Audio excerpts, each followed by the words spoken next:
Good morning and hello, it's me, Kenny Polkar, your host of the party. And what a January it was. Good morning. It is Wednesday, February 1st, 2023. We're already the second month of the new year. It's really incredible how time flies. But what is it that you need to know? Well, stocks were on fire in January, right? Now, is the Fed about to throw water on this? We'll find out at 2 o'clock today. And it's more earnings and more macro data today and throughout the rest of the week. The ECB and the Bank of England are due to report their monetary policy tomorrow. And what do we have for dinner tonight? This is great. It's the Orecchiette with sweet sausage and roasted cauliflower. Very different and very delicious, and plenty of fresh grated Parmigiana cheese. Okay, well look, we are through the first month of the new year, and stocks, along with a range of other assets, appear to be on fire, right? Think Bitcoin up 40%, bonds are up 3.5% versus what they were last year, right? The NASDAQ raising by 10.6% for the month. The tech ETF up 9.25%, semis up 18%, communications, XLC up 14%, the Russell and the transports fighting for second place up 9.7 and 9.4% respectively. Small cap growth, IJT up 7%, mid cap value, IJJ up a whopping 11.5%. Individual transportation names helping to pull that index higher. FedEx up 12%, Delta up 19%, United Airlines up 29%.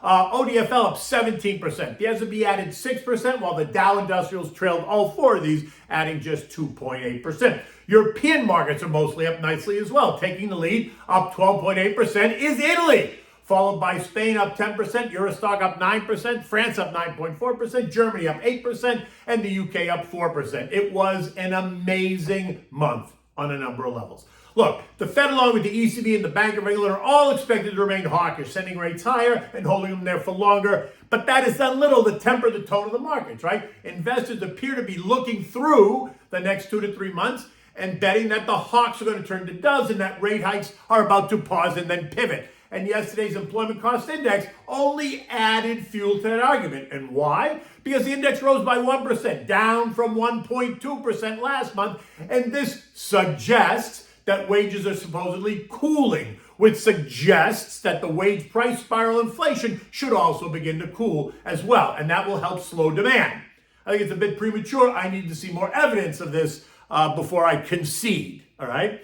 Let's just put it out there. And that excitement could not have been clearer yesterday. Investors, traders, and the algos took stocks higher ahead of today's FOMC announcement. The Dow up 370 points. The S&P added 60. The NASDAQ tacked on 200. The Russell gained 46 points. And the transports soared, adding nearly 500 points to 3.5%. Here's the rub, though. The Fed has been very clear, right? Rates will continue to rise and they will continue to remain higher for longer, and rate cuts or a pivot are not even part of the conversation or the narrative. Additionally, the higher stocks and other assets go, the more difficult it will be for JJ to control, destroy demand. The wealth effect of higher prices for a range of liquid assets is not helping him to control the demand effect. Now, many now hoping that the old Wall Street adage holds true. As January goes, so goes the year. Well, we can only hope, right, after last year. Now, like I said yesterday, while the inflation story is cooling and trending lower, unemployment is still at historic lows. And we're adding upwards of 175,000 new jobs every month. Wage pressures, while cooling somewhat, have not collapsed. And inflation is running higher than the rate of wage gains, leaving so many Americans still kind of behind the 8 ball at the end of the month. In the end, my sense is that investor expectations are just a bit frothy, and I've been saying that, allowing the markets to get ahead of themselves. Just a bit, but they are ahead of themselves.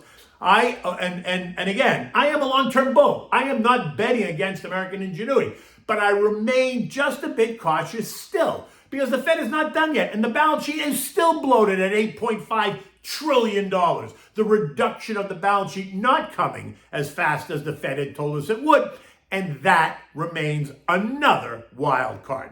What I find so interesting is that the traders are betting hard that they are right and the Fed is wrong. Fed fund futures suggest a 4.9% terminal rate. This versus the Fed comments that is closer to 5.25%, while some predict that it's even higher.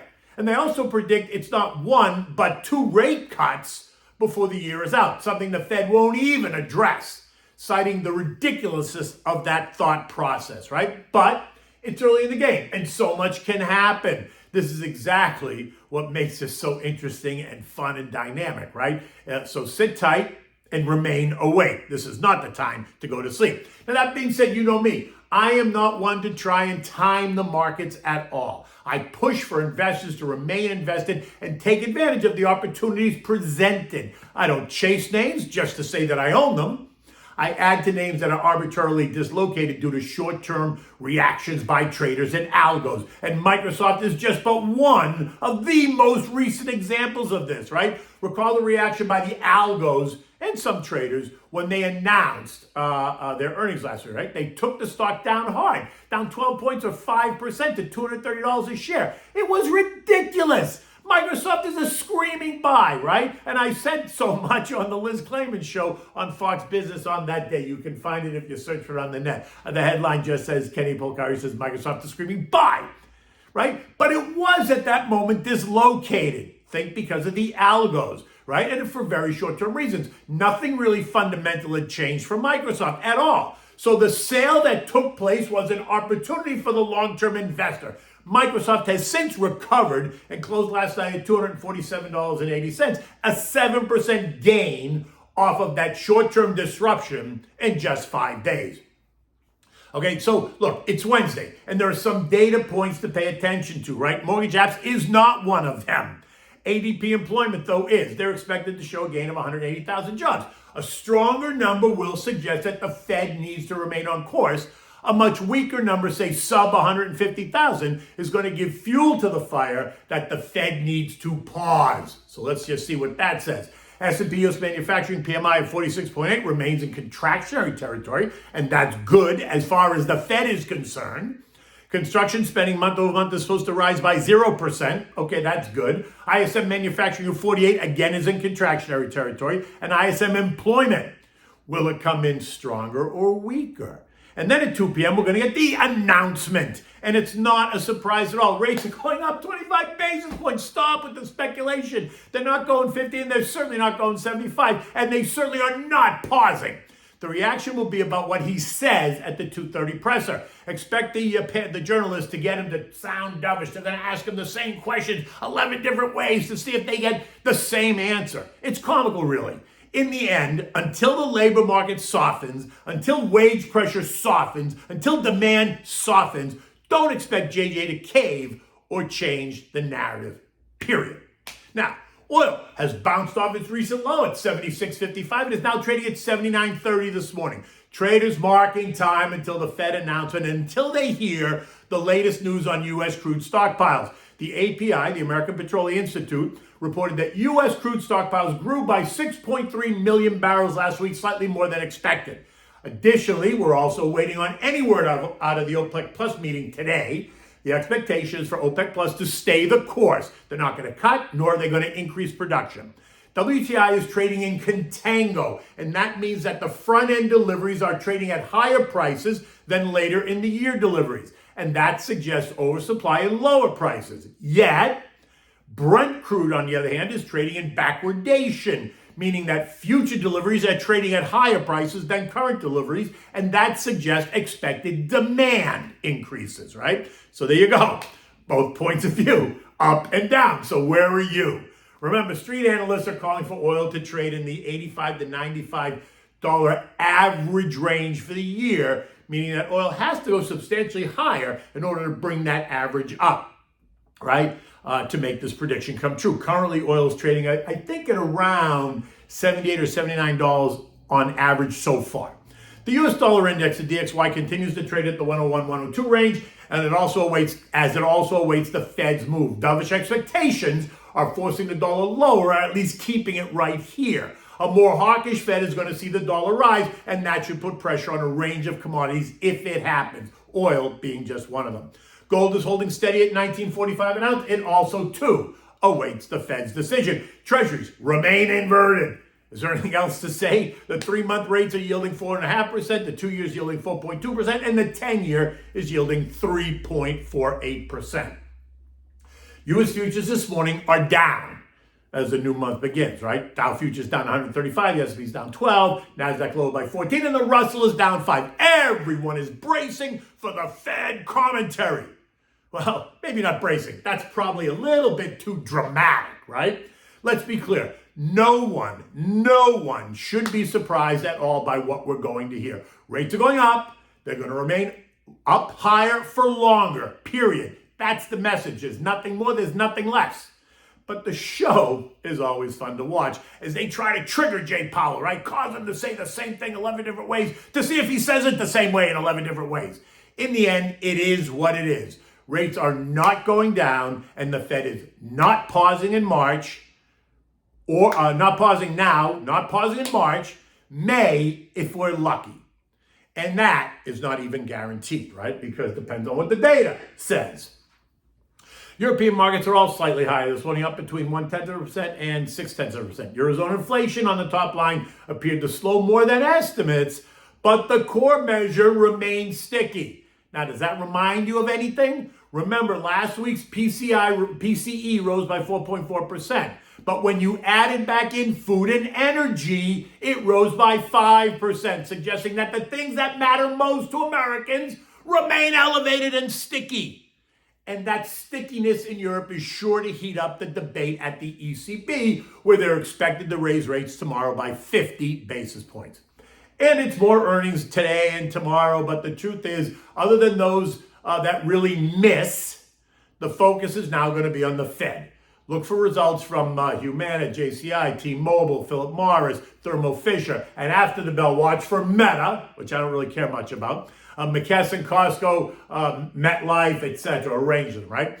The S&P closed the day at 4,076, up 58 points, regaining what it lost the day before, and holding well above the trend line. We are now close to kissing the next century mark at 4,100, a level last seen in September of 2022, right? When it was on its way down. We're about to see a golden cross happen, and that's when the short-term trend line pierces up through the long-term trend line. And if that happens, it suggests further upside ahead, technically. But could the Fed disrupt this with their commentary today? We're about to find out.